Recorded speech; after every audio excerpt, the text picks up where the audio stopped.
What is going on, guys? It is Sunday, September 8th, and it's kind of raining a little bit. Not terribly raining, but just a little bit. Nothing that's going to stop me from making a video. But I decided to check in. Still hanging in there, getting through those issues I talked about in my last video. And for the most part, everything is going good. Car's doing awesome. Still enjoying it every day, and living my life and taking one day at a time, basically. So everything's going good. So I might have to talk a little louder because the rain a little bit loud.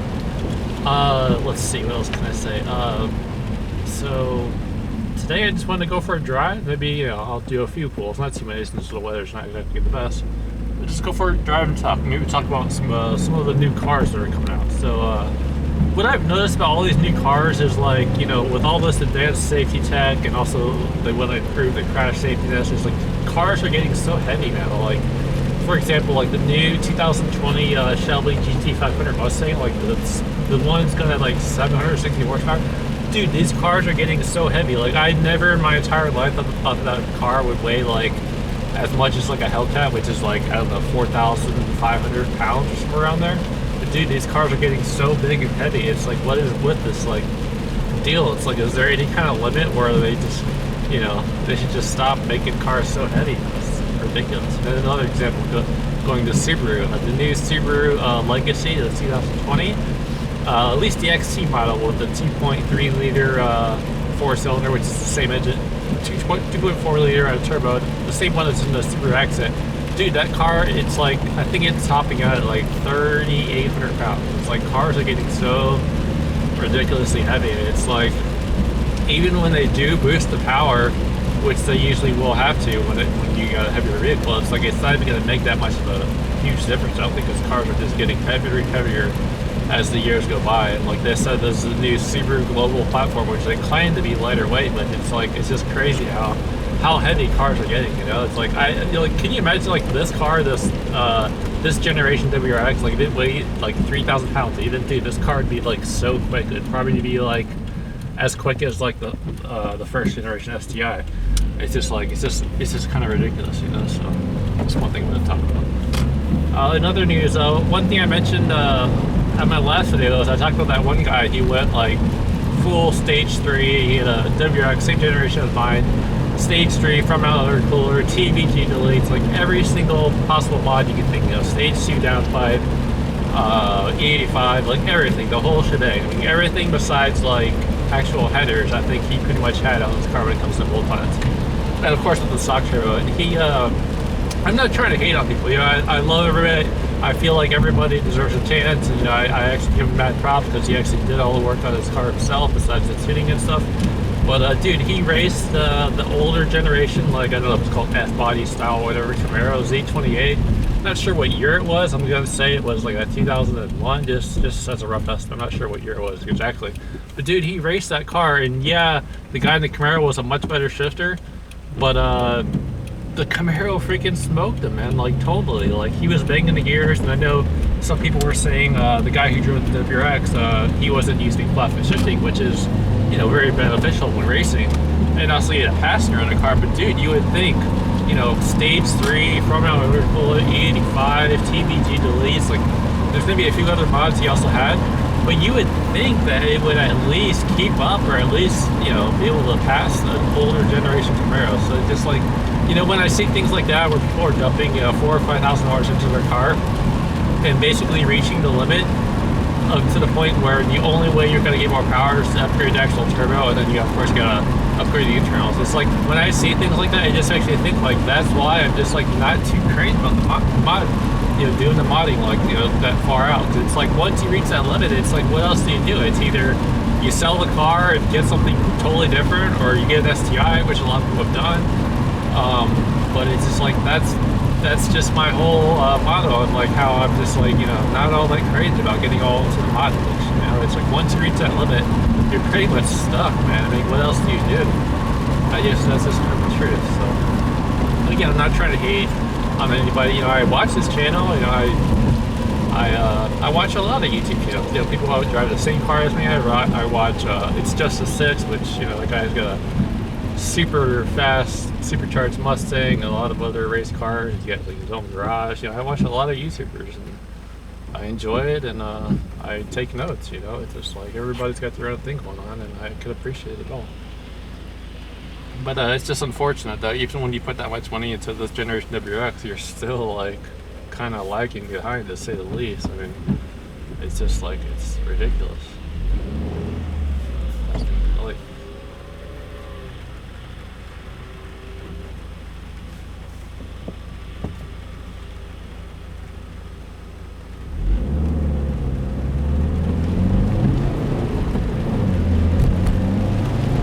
Going for a casual drive and talk, and whatever happens, happens. I'm probably not gonna, do anything too crazy. I'm on Route 59. I think I'm just now entering Naperville, so I'm not gonna, go too crazy. Maybe I'll do one little pull, maybe on the way back. I just noticed my battery on my camera is not exactly very good right now, so if the camera does cut out, then that will unfortunately be the end of the video.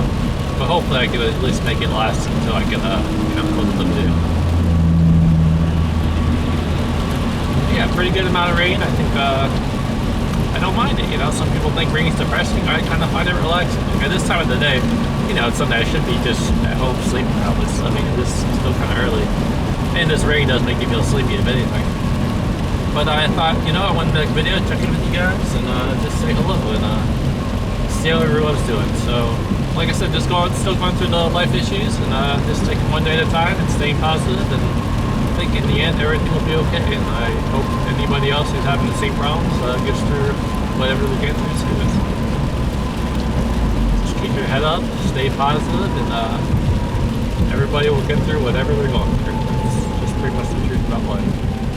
No matter how hard it is, just be positive, and you'll make it just like everybody else does.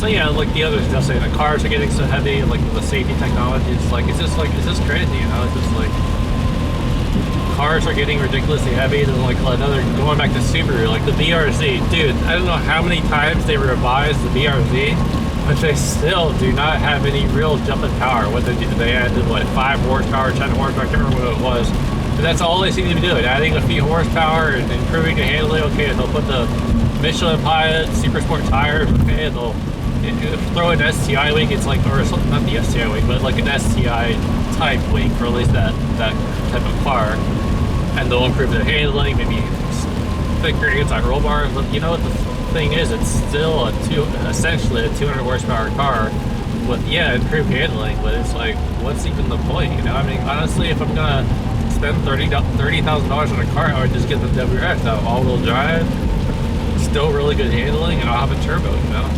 It's just like, just some things I don't understand about Subaru is how, how they decide to do things like that. It just doesn't make sense to me. And then I think in Japan, I hope they don't do this in the US, but I think the new Subaru WRX in Japan, I think the WRX is gonna have like a 1.8 liter turbo engine or something. I was like, what? I just did not expect that. I hope they don't do that over here. But yeah, so I saw that. I think it was a 1.8 liter or a 2 liter turbo in the WRX. I was like, why would they even do that, dude? If anything, I thought they were going to go to the 2.3 liter from the Accent, like it does the Legacy, and just, maybe add some more horsepower. I think that engine, even in stock form in the Accent and the, one little hole, gets a pretty good amount of torque, very good low end torque, but it's got a bigger engine. Yeah, I just don't understand why would a Subaru put a 1.8 liter turbo engine into the WRX. So hopefully they don't do that because. But yeah, I follow a lot of new stuff. I browse Car Driver, Road and Track, Motor Trend, and I'm very into the whole car scene. I always want to know what's going on, new technologies, what car's the fastest, 0 to 60. It's just fun. It's just a hobby. It's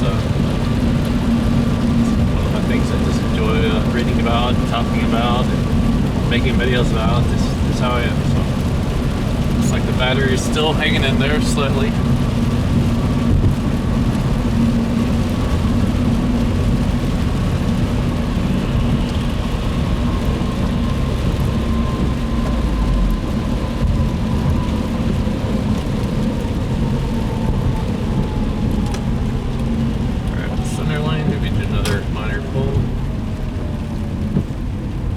Maserati behind me, so who knows if he wants to mess around a little bit.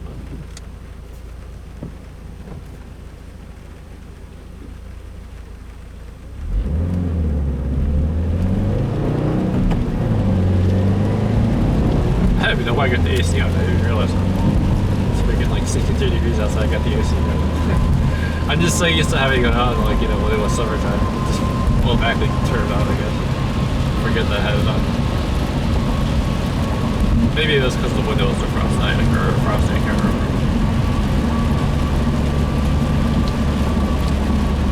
It's red light after red light.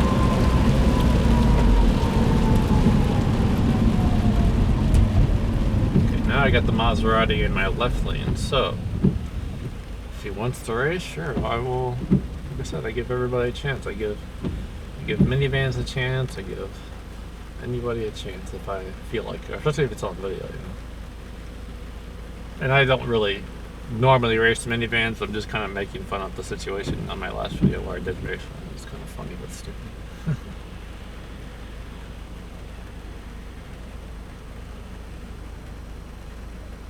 Yeah, nice, peaceful, relaxing green.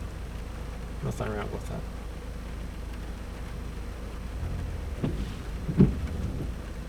Maserati just pulled forward.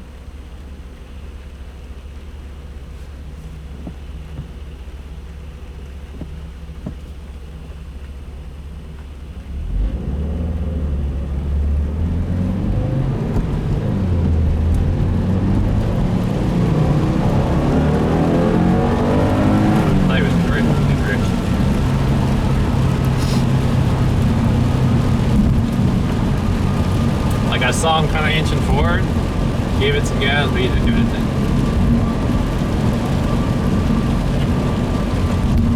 Oh well, I tried.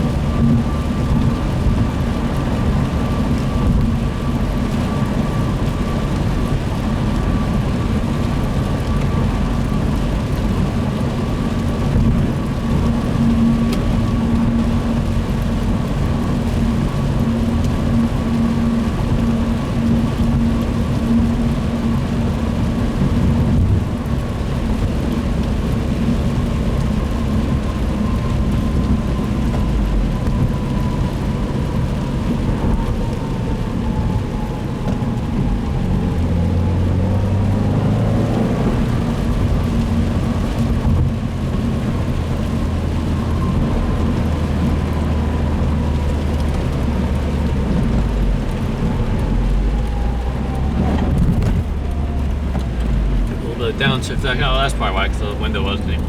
I'll just put the front defrost on.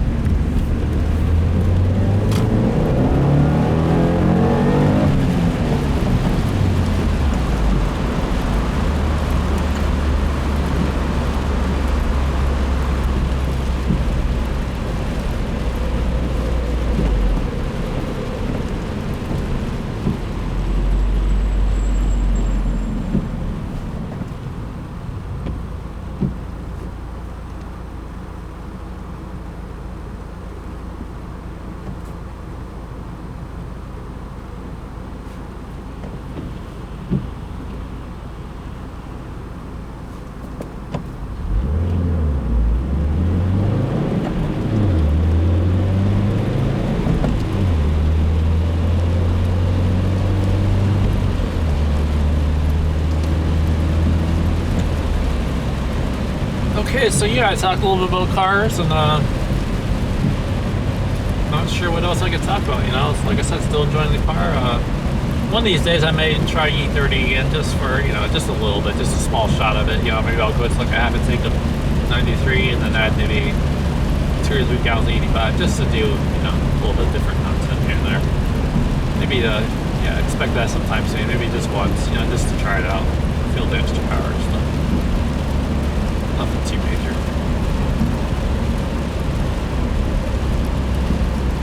I would like to get a bullet though. It's like I'm just kind of lagging on the pulls.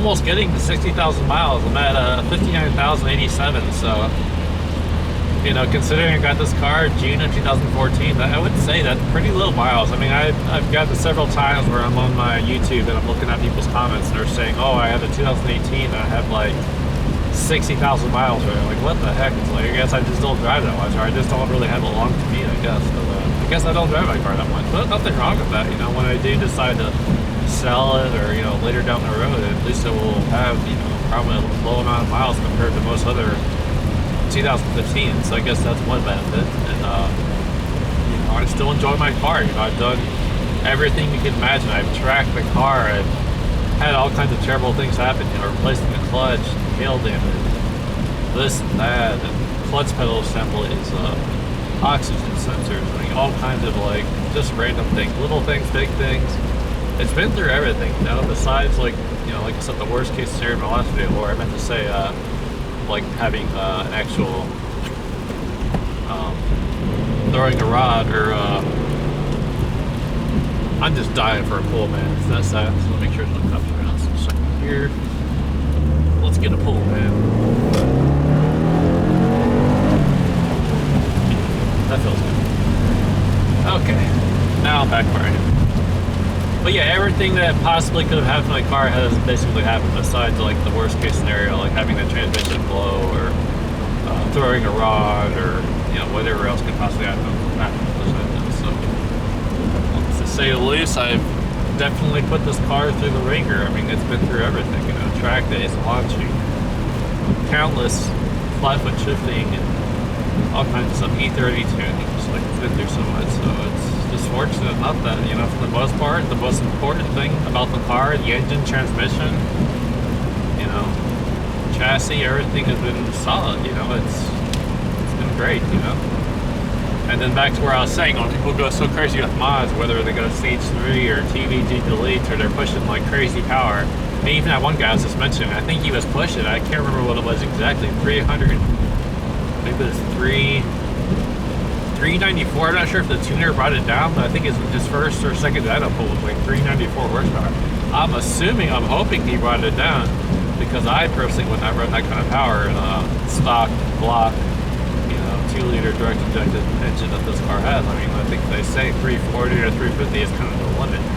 But the fact that he had that power, and when he raced that Camaro Z28, that he still didn't beat it, and didn't even like really keep up. I mean, yeah, the transmission is, I guess, a limitation when you're pushing out its power, and also the other limitation with this car, like I said, is the turbo. You know, when you got the stock turbo, there's only so much you can do. There's only so much boost you can push, and it's like there's just limitations, you know. And I think that's when you reach the limit of the car, and that's where you're left with two choices: either sell the car, get an SCI, which, you know, then again, not exactly the best engine reliability also, unless you build that also.